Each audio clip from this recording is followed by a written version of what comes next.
getting the intel you need. It's data. Support for the Momo Show is provided by Navy Federal Credit Union. We all have to spend money, but it's great when you can get a little back on what you're spending on already. Navy Fed has a new Cash Rewards Plus card. With it, you'll earn unlimited 2% cash back on every purchase. Also, when you spend $2,000, you'll receive $200 cash back and a Walmart Plus annual membership. You can learn more at NavyFederal.org. Hey, welcome to the Momo Show, where I help the military community make, save, and invest money wisely. I'm your host, Lacey Langford. Members of the military are involved in problem solving. It's at the heart of having a successful mission. Many people don't realize that it's also at the heart of STEM, science, technology, engineering, and mathematics. It's all about data and problem solving. In this episode, Navy veteran Anne Gibbon discusses how she is building a business to help others use data to its fullest potential to help make better decisions. We also talk about her experience as the first woman to box for the Naval Academy, and she built a think tank for SEAL Team 6. Anne is passionate about using data and design to open possibilities of a third path, choices that lead to both growth and well-being for people and the planet. Through her graduate research in tech startups, she works to provide leaders, formal and self-designated, new ways of seeing their data and creative ways of interacting and with their users. Anne served in the military starting at the Naval Academy, where she set the 2,000-meter ERG record and became the first woman at the school to box competitively. She later won the 2007 National Amateur Boxing Championship. Through 10 years of military service, Anne moved between roles including navigator of a warship, admiral's aide, and leadership instructor. Her last tour was at the Naval Special Warfare Development Group, where she helped to fund their internal think tank. Since leaving the Navy, she has completed a fellowship at Stanford's design school and went on into consulting. So here is my chat with Anne. Hey, Anne, welcome to the show. I appreciate you being here. Thank you for having me. I'm excited to do this for the first time. So you really are a team player. I appreciate you somewhat being the guinea pig of being the first guest to do an in-person video interview for the Momo Show. So that's bragging rights. It is. I'm honored. Yes. So I'm really big about having bragging rights. I'll get to that in the game later. But I think that's the veteran in me, very competitive. So yeah, it's in all of us. Yes, all about that. I want to start by asking, what is it Matry? Mm-hmm. Your Matry. business, Matry. And what is it? What do you do and who is it for? We're redefining how humans interact with data. It sounds like a lot and it's a big vision. But I have this dream that when we change how we interact with data, which hasn't fundamentally shifted in over 200 years, that we're going to make a lot better decisions. So we're building software, it's 3D graphics, and then there's a data structure and AI engine in the back end so that we get to a point where humans are thinking with AI and your experience with data is dozens of parameters. It's all of the data that you need to see for the work you're doing. And the platform is helping you manage a decision process and kind of cues you into what you should be looking at and how to go through an analytic workflow. So at an organizational level, we're building a decision management platform. At an individual level, it's going to change how people interact with their data so they get a lot more out of it and make a lot better decisions. In your bio, I was reading, you mentioned about a third path and integrating that both growth and well-being for people and the planet. What is a third path? Well, the third path, since it's a veteran show, starts back when I joined the military at 18. And I just don't follow rules very well. Anybody who's known me for any amount of time knows that. And at some point when we joined, me and several other of my female friends remember this. We were told that in the military, men see women as either or sluts, and we could pick one lane. And so it's, implied you might want to pick the lane. And I just rebelled against that. I rebelled against anybody defining what my choices were for me. And so at that point, my third path was I'm going to be an athlete and I'm going to be whatever I want to be to do well in this world. And it's just continued on. I think so many people accept the choice options that others have defined for them, and especially talking about being an entrepreneur today, kind of the core of your work there is creating new choices and then figuring out how to take that path. That really resonates with me because I feel like that's my whole business, my whole life is, if I wanted what I have, my career or whatever, I needed to find another way around. And so I didn't label it the third path, but I just was like another path. Yeah. But so true that you don't have to take what's put in front of you, that you can say, I'm going to take another door. I'll build my own door. Yeah. I'm good. I've got dynamite. Yes. I'll make one. Yes. So true. Okay. That totally resonates with me. I'm going to be mulling that one over. So for somebody like me, I know, especially in both my businesses, I am not using data to its fullest potential. Yeah. How can you elaborate more on what that is? What does that mean for you? Yes, because I think with my conference, I have a lot of data on who's coming, with sessions, things like that. With my podcast, a lot of data on that. Yeah. What does that look like? Yeah. So, man, there's like 5 or 500 ways that I want to respond to that. But I think about this statistic that comes to mind that in businesses, there's 2.5% to 5% of staff. And so that's an enterprise, large organization, are data scientists, data analysts. The rest of the 95 to 97% of people are not trained in doing the code version of data analysis. And yet almost everybody in an organization is interacting with information in some way, but they're required to use information well to make a better decision. So maybe their job isn't 100% of my time, right? I'm interacting with data. But everybody is using information to make sense of the world around them and make a better decision. And so in your case, when you're thinking about conferences, and it might be stuff like, who are the profiles that are coming? How does that connect to the marketing I've done and the profiles of people on those places that I'm targeting, who's getting the most out of it, of the comments that I'm getting and the feedback, what are those profiles and trends? There is so much information out there that we could be using. And what I want to do is make data accessible to the rest of the 95% of the population in a way that feels natural for us to think about it.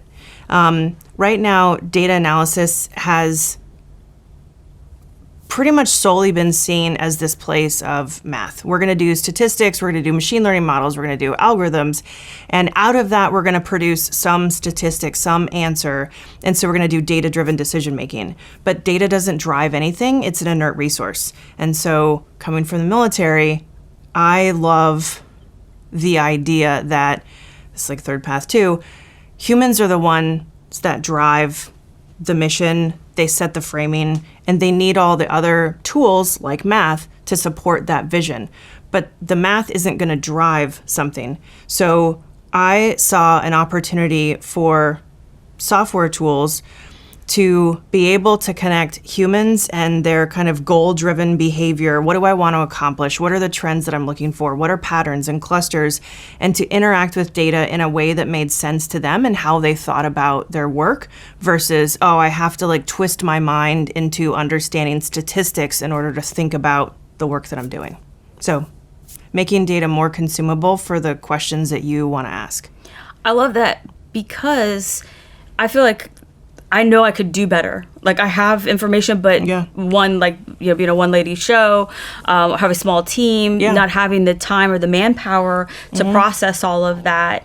But I do know, what I want, commander's intent. This is the end result that I want.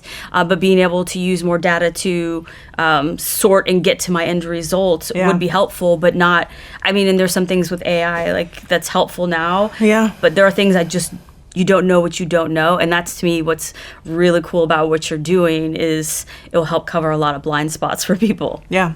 And right now, other than just visualizing some simple raw statistics, in order to get value out of your data, you'd have to be forced to wade through this world of math statistics instead of just interacting with your data in a way that feels natural to answer your questions. Yes. I love that feel natural because especially in the military and the veteran space, I see all the time there's a survey or there's information. And so what's being put out, I'm also curious, like, who all was it sent to? Who all answered it? Like, how is that, what's coming back, that information, that data, that's then being used for policy, for funding, for nonprofits, just, the stream of flow where that information is at the top and then everything that it goes into really impacts a lot of stuff. So getting it right, I think, is really important. Yeah. Like, but how do you, and maybe this is the work that you're doing, know that if it's good or bad? Like, I was just interviewing somebody about good gouge and bad gouge. Like, what's good information, what's bad information, and if it's coming from a computer, is that where, the leader comes in, like, making those decisions? Yeah. I don't know. I think we're in a really cool point in history where, because of the pace of change, it feels like, man, we've already, cleared so many, not boundaries, but like we've jumped so many hurdles. Like, what else is there left to innovate? Ish. And I think that we're on the verge of some really cool, like, pace of discoveries for humanity. So obviously generative AI is a really big one, but there is so much work going into developing new sensors and ways of gathering data, all kinds of work in neuroscience to be able to understand brain signals. And so the quality of raw data that we're capturing about our environment, about our bodies and our minds, is just growing exponentially. And generative AI, the popular architecture of LLM and transformers, is just one architecture out of many approaches in this artificial intelligence world to process different kinds of data. And so the hard part of answering your question of, like, what's right, what's wrong, is that I think we're going to have to go on a journey as people and learn how to interact with data in a different way than we ever have before, because we're going to get so much more information and we're going to have to kind of revolutionize how we think about that. The kind of close corollary is, when I was in the military, I worked at a Naval Special Warfare Unit, a SEAL team, and there were times when we looked at progress as, how many dead bad guys.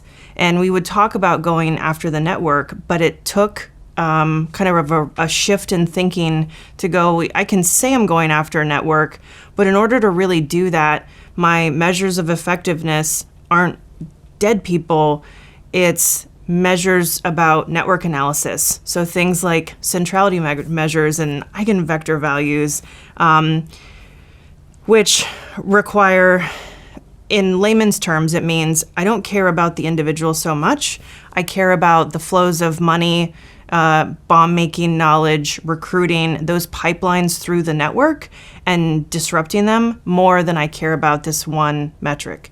So there is, like, no real easy answer of is it right or wrong, but we will go on a cool journey of, I have more accurate information now, so I can see things in a better picture. The picture becomes more clear.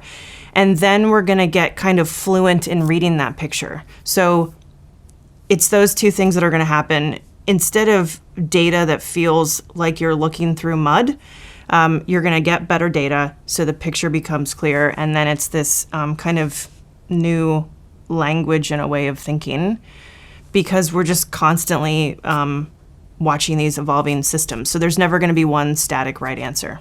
We're going to have to live in constant motion rather than the comfort of right. You touched on a few things here, but how do you feel like your military experience has been applied to tech and what you're doing, design? Yeah, I feel like I get to use it every day. It's funny. I was an English major at the Naval Academy, and you have a mandatory Bachelor of Science degree, so I took double E classes in physics and all that kind of stuff, although I may have left my double E final early to go make a movie showing with my friends. So clearly, like, not super committed then to science. But I got a great exposure to a lot of information back early on. And then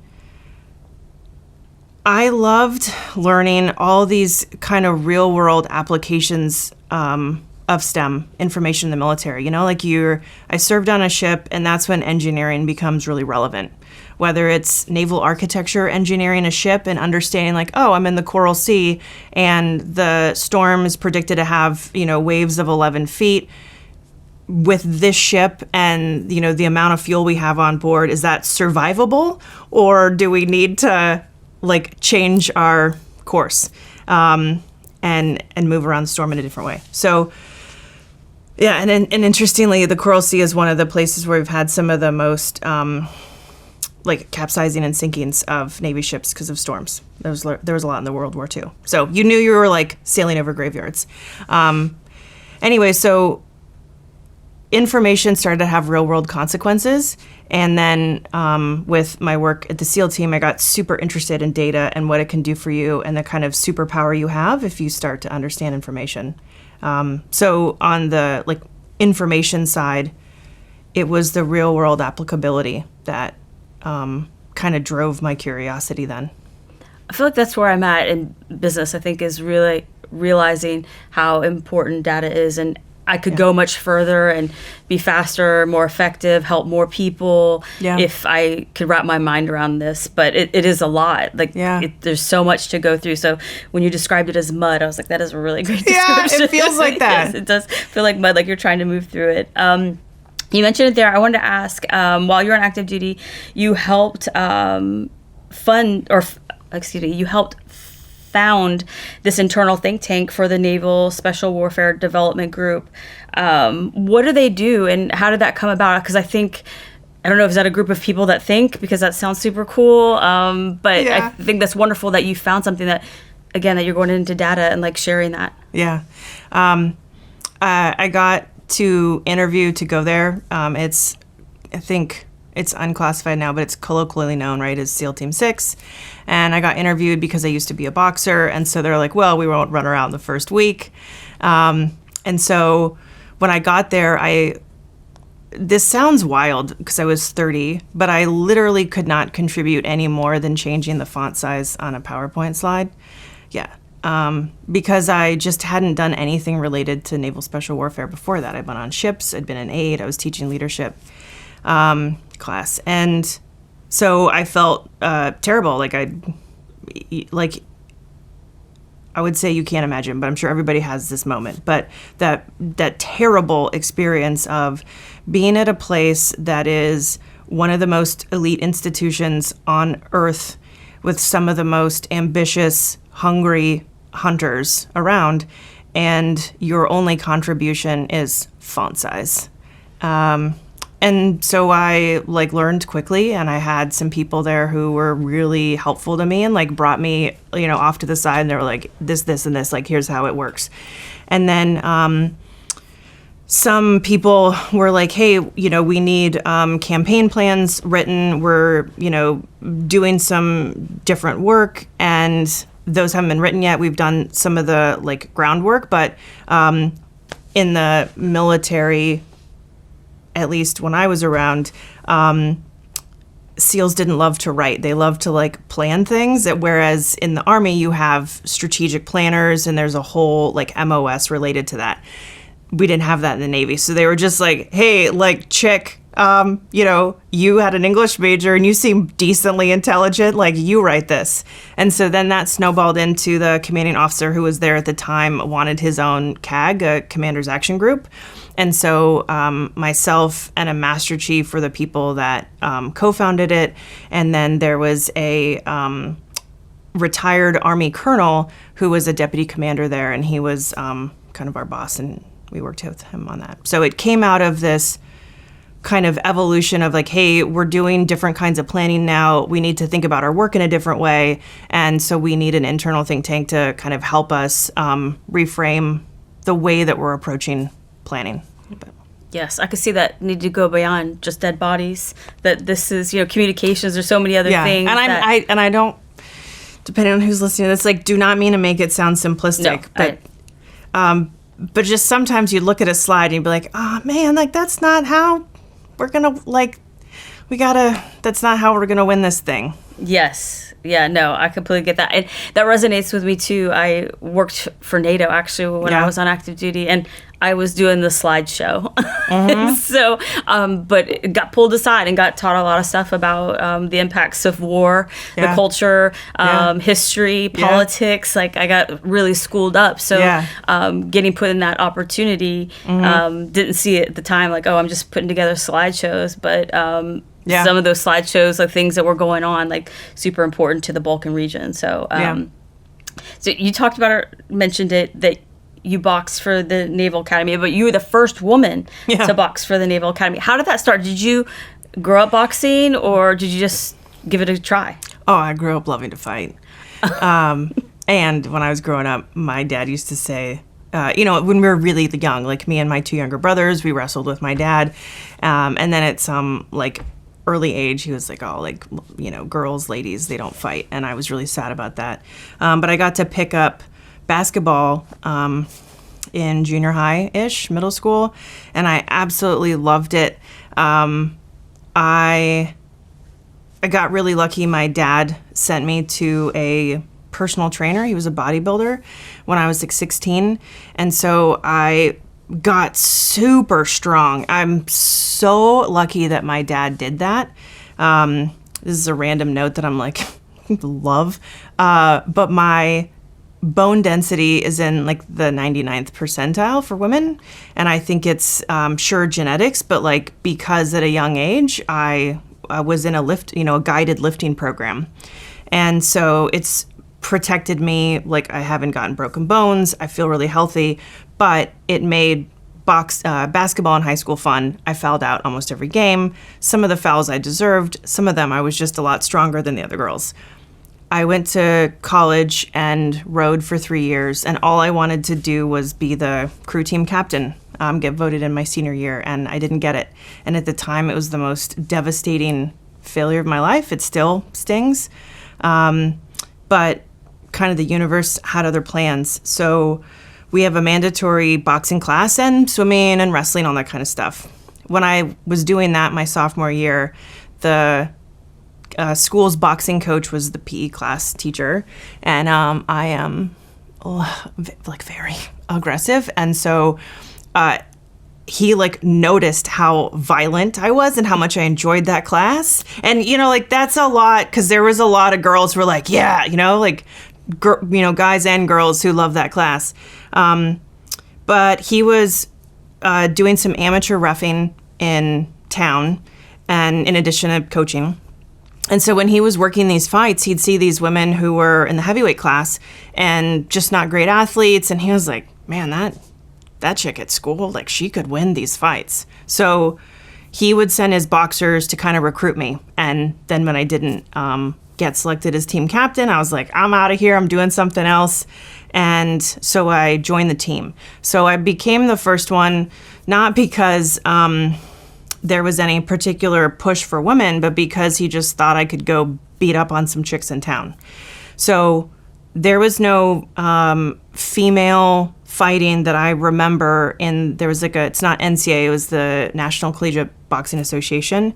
And for sure there were no females in, it's a really popular brigade boxing. So at the Naval Academy, just internally, there's a tournament of midshipmen on midshipmen, and at that time, no females, and now there's a ton of women. They get huge crowds. It's awesome. But 20 years ago, there were not. And so I trained against the guys on the team. They were incredibly welcoming. I sparred against guys who were 6 foot, 200 pounds. Sometimes obviously wanted to ask them to take it easy, but I didn't. And I probably got a few concussions doing that. But then I was ready. So when I had my first fight out in town, it was at a Union Hall in Baltimore, and the strippers were round card girls. And as an athlete, not a slut or a I felt personally offended that I needed strippers to announce each round. So I knocked out my opponent in the first round. We don't want to go through this again. Yeah, no, I'm good. So I really loved boxing, and I kept doing that for a while. Did you box while you were on active duty? I mean, I don't know if there's a lot of opportunities to box on active duty, but... Oh, again, third path. So when I was on my ship, our first deployment, we only had one helo, but 2 helo hangars. So there was extra room. So our ship's little gym was in the second helo hangar, and I also had our MWR, morale, welfare, recreation, people on base, hang a heavy bag on the ship. So I worked out there, and it totally changed how people saw me. I am so lucky that I not even found that sport. I am so lucky that I got recruited into that sport because it changed my life. I went from being one of, at one point, 3 women on that ship and 220 men. And you get looked at well, you're an ensign, you have no qualifications, you don't know anything. You're a Naval Academy grad, which is kind of a mark against you because they assume that you're arrogant, and then, which is dangerous. And then the third one is you're a chick. And then as soon as I started hitting the heavy bag, and I can hit pretty hard, that demeanor around me changed. So I trained on the ship. Sometimes I would spar with guys on the ship who had boxed before, and we had appropriate gear and all that. And then I was allowed to go to tournaments, TDY, a couple times. Often it was once a year, so it wasn't a ton. And then I went on shore duty when I was done with my ship to keep training most of my time. Was your decision to get out of the Navy difficult, or was it something that you knew right away, I'm only going to serve this long, the minimum? What was that thought process and your actual exit from the Navy like? I don't know, I think it was really hard. I ended up serving 10 years. I'm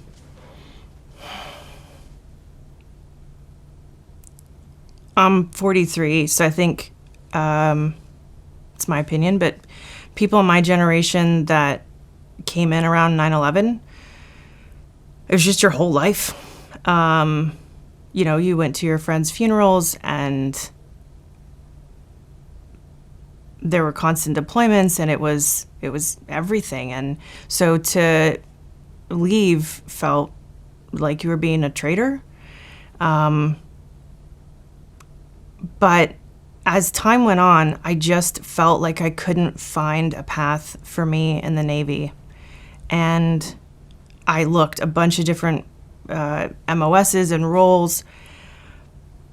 So it was more that I was wrestling with, where do I want to serve? And can I reconcile leaving this mission and finding a way to serve outside the military? And I think it's not that I found a particular place when I decided to leave, but it was more that I knew that I knew that I wasn't going to find the highest expression of who I am in the military.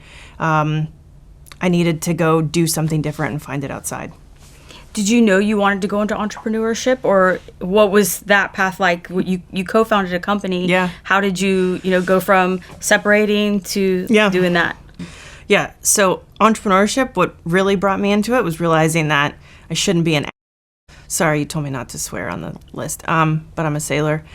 I shouldn't be a jerk and complain about anything else I saw in other people's ways of leading, that if I had some ideas, I needed to put my money where my mouth was, and the hard work is running an organization, not having ideas about what that organization should do. So I decided to go run something. Yeah, I think that a lot of people are the idea fairies, that they do have and I get a lot of ideas, sent to me now. So I'm like, oh, that's really great. Yeah. But it is really hard, and you do carry that load. There is a lot of risk that people put into it. And when you said about creating something or birthing something, I forget what you said, but I always say that entrepreneurship is like having an imaginary friend. In the beginning, only you truly see it and believe it, and you're trying to tell people hey, no, we got to put money into this, or this is going to happen. It can make you feel crazy. Yes, that is exactly it. So that's why I love hanging out with other entrepreneurs, because they get it. You're trying to create something out of thin air, and it does feel like sometimes you're crazy, but you're like, no, I see it, I can do it. Yeah. But it's, I think too, the person that you are, like working so hard and will push through and suck it up, shows that you can create something amazing. And I think, entrepreneurship was probably the best path for you. Yeah, I mean, it was the only one. I'm probably unemployable. Yeah. Well, was there anything that in this process of building a business that you thought was dead on, like a great decision that you made? And then on the other side, has there been something that you realized like that was not a good decision that I made? Mm-hmm. Some of the bad decisions are things that I just couldn't have known to do any better. Some like operational tactical stuff, like, what user interface frameworks did we select early on? And then you kind of have to go, wow, that didn't work for these other reasons. We have to go back and rewrite stuff. Or projects and like where we put our effort. I thought that would pay off. And it just, like, that was the, that avenue did not pay off. We're going to have to go in like another way. Maybe it's government funding or this kind of government funding, or spending time at conferences or on a particular project with, like, for us, a particular data set or market. And so sometimes you can, I found that like most entrepreneurs get this, you're so hard on yourself that it feels like a really bad decision or a failure, but it just, it's a massive learning curve. And so if you can force yourself to pull some insights out of like all these bad decisions, that's okay. Sometimes it was people. I've hired people that didn't work out, and I didn't see it coming, and I should have. Sometimes it was that the kind of path that we were on as a startup it's just really hard. And I underestimated some people's ability to withstand that pressure. And other times just hired what I thought was a great like dynamic, but turns out they didn't have the knowledge to be able like to work on what we're doing, some of the data stuff. On the other hand, I have been so insanely lucky. There are just the most amazing people that I get to work with. That is one of the great things about entrepreneurship. When you leave the military, you think, I talk to so many people who kind of settle for just a regular contractor, government X job, and or however they settled, and they're just like, I'm fine, like it pays the bills, it's stable, it's de-risked my life, I have kids, I need healthcare, I have a mortgage, whatever.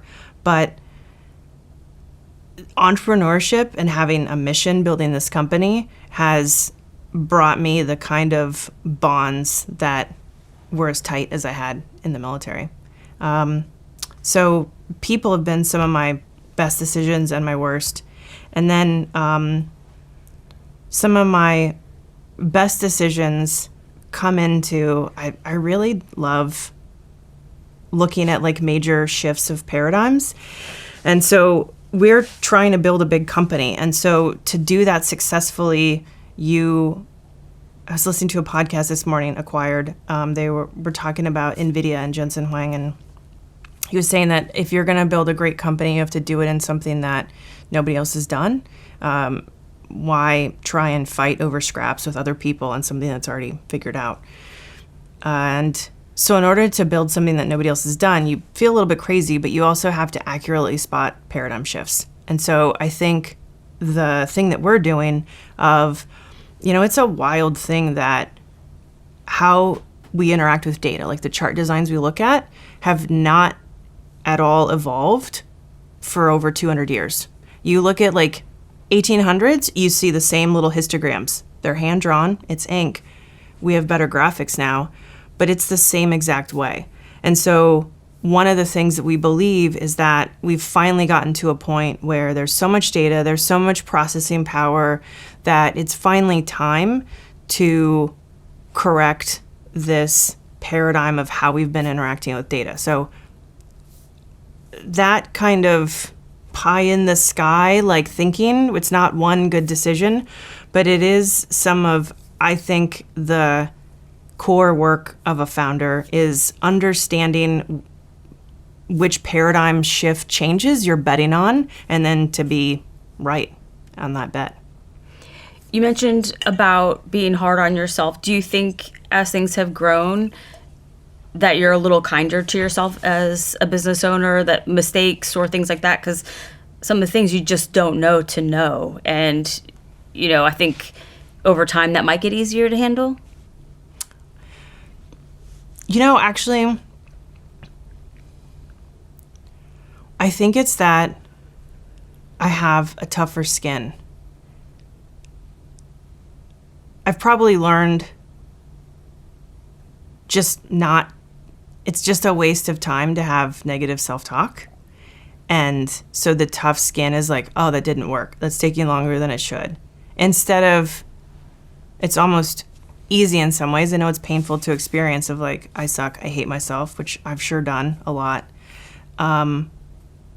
Finally, that just feels like a waste of time. Like, the only thing that matters is company's survival and growth and how you take care of people and if you're executing on your mission. I don't have time to feel some way about it.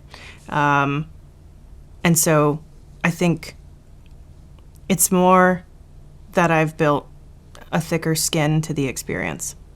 I love that. You just don't have the time to waste on being caught there because this work is too important. Yeah. Stops forward progress. I'm not quitting. Yeah. So. No, that's wonderful. I wish I would have met you before I started my business. So, but it really is. It's going through it and experiencing it. I think a lot of times, if you've never been through something, that's the scary part because you don't know, like, how much is this going to cost me? Yeah. How much time, my reputation, progress, whatever it is. But going through it a few times, it's like, okay, you have a callus to it. All right, yeah. All those things still apply, like still time, money, whatever is going to cost. But, like you've been through it before. Yeah. And so I think it just doesn't sting as bad. Yeah. Or maybe it does, or even worse. But you're like, oh, the sting. Okay. Yes, I felt that before. Yeah. Yeah, I'm used to it. I'm sure it's like getting tased for the first time. I've never been tased, but I'm sure the second time you're like, I knew what to expect. Yeah. It's anything that probably anybody who's joined the military has experienced. There was some moment where you left like your normal world and kind of the convenience of that life. Generally comfortable, but for sure not always. And you join this world and they ask you to like jump and submerge yourself in a mud pit or whatever it is. Like there's some moment when you're like, you can't game it out in your head. There's no planning that's adequate enough. Your only choice was, am I going to stand here or quit, or am I going to jump in the mud pit? And then I think forever after that in your life, you're like, yeah, I guess I'm just the kind of person that jumps in the mud pit. Like we just go and figure it out and get through it. Yeah. See like what it's like once we get in there. Yeah. No sense in thinking about it before we jump. Yeah, I mean, you can like put on the like best clothes you can or whatever, like have a plan, but like you're just like, well, the plan's gonna change once I get in it. Like, yeah. Yes. When it comes to STEM, science, technology, engineering, mathematics, what do you wish more people knew about careers in that space or building a business? Because I feel this like is good. It's something that even in the military veteran space, it's not talked about a lot. Yeah. Careers in this. So what do you wish more people would know? How much fun it is. Like STEM careers are, well, I don't even know how other people perceive them, but I used to perceive them as kind of boring or stick in the mud or like you're stuck sitting at a desk. And I didn't realize how freaking cool it was to have a superpower of some sort to solve a problem. I learned how to code Python. Not great at it, but it was enough. And that was a few years ago. In order to like keep doing the things I needed to do with the company, I needed to learn how to code some. And it is just the coolest thing to kind of arm yourself with a skill like that is so practical. And there's a lot of storytelling in this knowledge that isn't always taught. Like there's some ways where it's like, oh, well, it's problem-based learning. But still, I don't think that captures the magic of it. When you know STEM, you can solve people's problems in a material way that humanities are great. I was an English major. I'd do it again. It's necessary, but it's not, it just doesn't have that tangible quality. Like when you learn engineering and structural engineering, right, you can provide people homes and businesses, and civil engineering, like you can fix bridges. Like you get to solve kind of really important problems for people, and it's just so satisfying in a way that I thought STEM would be more kind of antiseptic and removed from humanity, but actually STEM, you can solve some of the like humanity's hardest, most necessary problems. You can bring a lot of joy and relieve a lot of pain learning those fields. I think the key phrase in there, you said problem solving. I think that's the majority of what you do when you serve. Like you have to solve a problem because you're not always, whatever career field, you're not always in that job. You know, you're tasked to do something unique or different. When they need a body to fill a duty, like you're going to figure it out. Like you have to solve that problem. So I feel like, I mean, do you think the same, that more and more people will go into STEM careers after the military because that's what they've been doing? And you're right. Like it's, you are really helping people. I think that's the other component of serving is it's bigger than yourself. You are part of the mission, or whatever that mission, helping do something. Yeah, I hope so. And that's also the cool part about the age that we're in. There's so much free education. It is monumental how much free information is out there that you can just pick up on your own.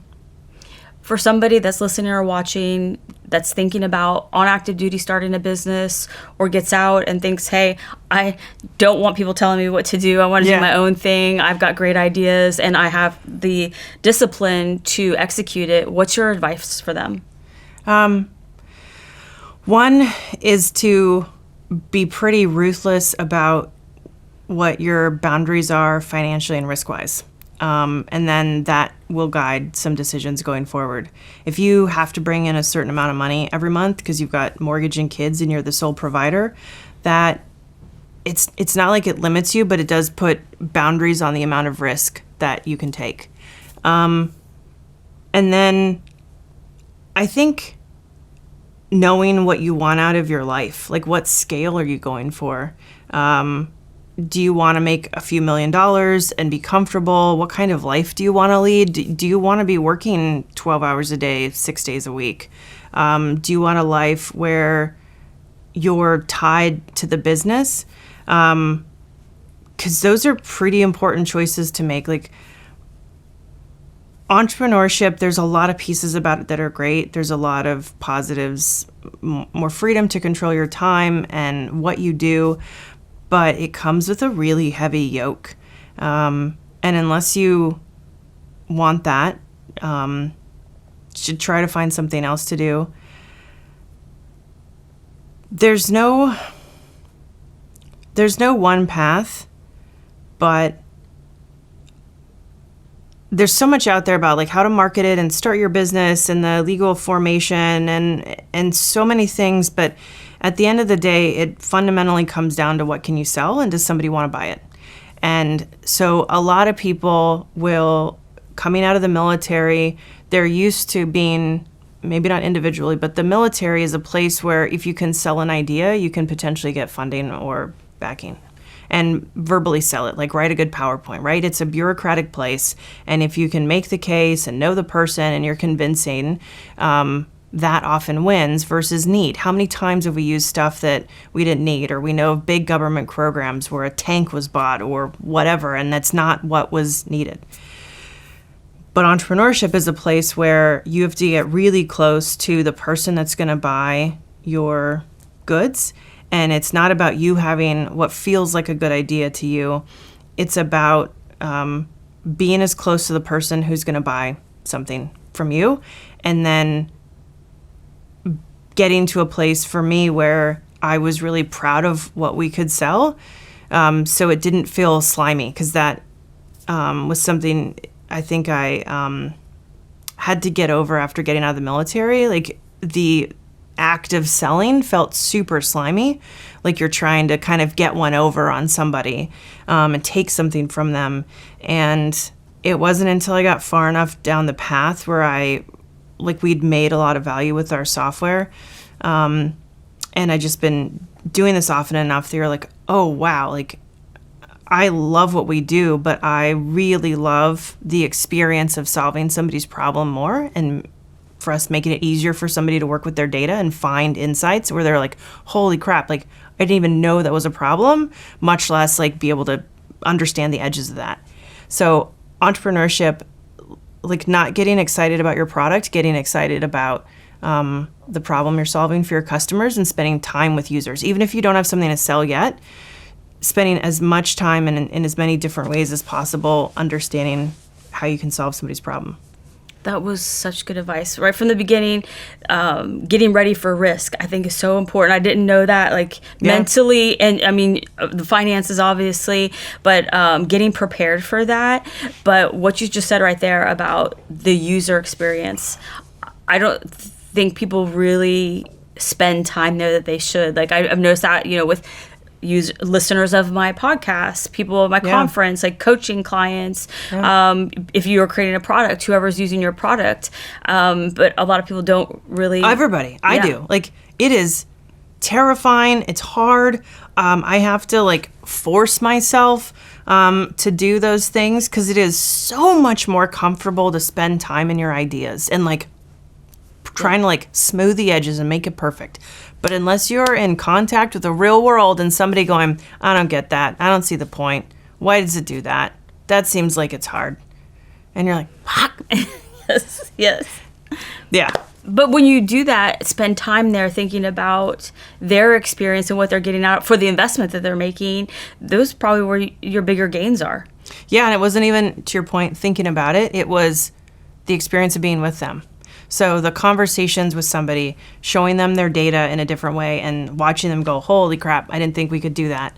The kind of seeing the sense of relief. But the actual engagement with other people when they're like, oh, well, this is what is not working now. And then when they start to use your stuff, even when it's hard and you have to then go back to work and fix a bunch of things, that human moment of connection of, I've been living with a problem that I didn't know could be solved the way you're solving it, and it needs some work or whatever. That dynamic exchange is one of the coolest places that you can possibly be with as a human. Yeah, because sometimes you're in your bubble. You're in your world working on it, and you don't realize if you got above it and we're looking at it the way that they are, they're seeing it differently than you're seeing it. So it's a different viewpoint. So I love that. Well, I want to switch gears. I want to ask you first a couple of quick random questions to ask everybody. Yeah. One, what is one resource or tool that you use that makes your life or your business easier? I really love Coda. It's kind of like Notion, but it's my favorite software for organizing all our work. And I have a term that I use for different things, but discipline chaos. So there's a lot in a startup that is chaotic. But I am obsessed about organization and information going where it should be. And so Coda keeps like all of the things we do in different notebooks. I really love organizing our business that way. I love that. I that's not one I use, but definitely going to check that one out. All right. What is your favorite book right now or your favorite book of all time? Man's Search for Meaning by Viktor Frankl. It's, he was a, like philosopher, I think a logotherapist. He might have been a like psychologist, but he was in Auschwitz. He was Jewish, and so he writes. It's a very small book, but about half of it is about the details of his experience in Auschwitz. He obviously survived, and then the second half is like his like effort to make meaning. And he lost his wife. She was killed in another concentration camp. They lost so much, obviously, and it was a horrific experience.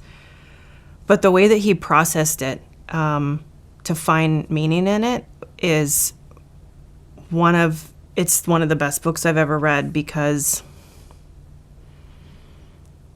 you kind of, I mean, there are a few places of advice. It's not like somebody figured that out by sitting in some armchair somewhere in front of the fire and just kind of out of the comfort of that space, feeling his way or her way into this insight. it's one of the worst human experiences you could go through, and he came out with these gems that are kind of like lights for whatever darkness you're walking through. I love it. You're the second person recently to mention that book. It's on my list to read, but I have never read that. But this is my sign that I should go ahead and put it to the top of the list. Yeah, it's very much like it gets to the meat of what you do with your life and why. Yeah. Okay. It's going to be a weird switch now that we mentioned that book, but this is my favorite part of the podcast, which is game time. And in honor of your visit and in person, we're going to be playing. I know I'm going to hope it. No, you're going to get it good. We're going to play Maori. Going to get it right. Factor. Maori. Yeah. Maori. Yeah. Maori Fact or Fiction. So for the work that you did, I thought it would be really great because I don't know a lot about those tribes, that culture. And so we're going to be playing Fact or Fiction. So I'm going to give you 5 statements about the... Why can't I say it? Maori. Maori. Yeah, but I don't even say it right. Okay. So. I'm going to give you 5 statements about the Maori, and you have to tell me if they're fact or fiction. Yeah. And if you get 3 out of the 5 correct, you get bragging rights that you won game time on the Milmo Show, which is I'm nervous. Really big. It's such a big deal. I might start making T-shirts for it. Okay. You're going to have to help me with pronouncing a lot of this stuff. Is it haka? Is a style of dance that can be performed in both times of war and peace. Yes. That is fact. Okay. Number 2. Maori make up 16% of New Zealand's population. Is that fact or fiction? 16? Yes, 16%. It's saying that they... I think it's true. That is fact. Yeah. Okay. Number 3. Their ancestors sailed to New Zealand from the Pacific Islands in canoes. Is that fact or fiction? Yes, but they're like a special kind of canoe.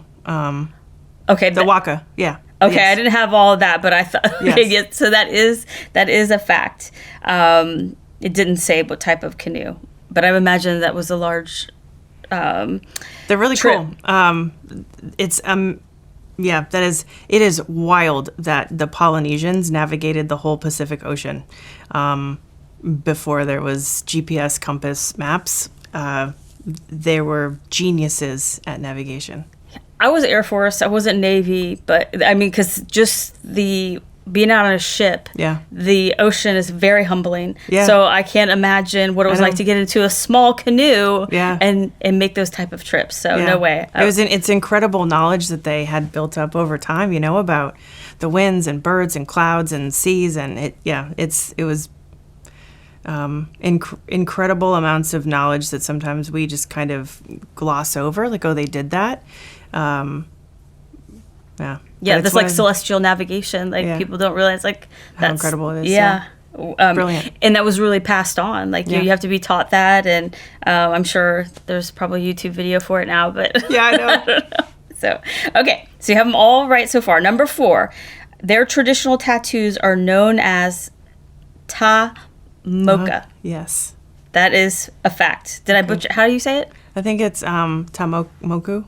Okay. But beautiful tattoos, and often ones on the face as well. It's really cool to see the resurgence to that. Living over there, were a lot of Maori, like professionals, so like law degrees, MBAs, senior positions in business, and they speak fluent Maori and te reo, and have tamoko facial tattoos, and the stories behind them of, this is the place I'm from, this is my ancestry, my family, my tribe, like the stories that we went through, the kind of embedding of their family lines and everything that kind of grounds them on their body like that is it was a really incredible experience to sit down with people and ask them, like, well, what does that mean to you, and how did you get it, and how did who helped you to kind of decide what tattoo on your face for the rest of your life? Yeah, there's a lot of history on them. Yeah. Okay, number 5, you already answered it before, but Te Reo is one of the three official languages of New Zealand, which I thought was pretty impressive. Yeah, It's really cool. Okay, so I'm going to give you that one. So you got them all right. You definitely have an overachiever. Yes. You have bragging rights that you won game time on the Milmo show. I really appreciate you not only being on the show, but coming in person to do this interview. So greatly appreciate it. Can you tell everybody listening and watching where they can learn more about you and the work that you're doing? Yep. For now, it's on our website, matri.ai, matri.ai. And then on our LinkedIn page. And we're going through the process now to be filing patents for some of our work. So there isn't a ton that's online, but we'll be putting more soon once we file the patents. Well, I'll be sure to link to all of that in the show notes that we'll put out. But I really appreciate you, Anne. Thank you. Thank you for having me, Lacey. Thanks to Anne for coming on the show to talk about data and better ways to make decisions with it. Thank you to Navy Federal for providing support to the Milmo show. You can head over to milmo.co to get all of the links and the resources from this episode. And while you're there, be sure to sign up for the Milmo memo to get all of my updates. I appreciate you listening, and I will talk to you next week.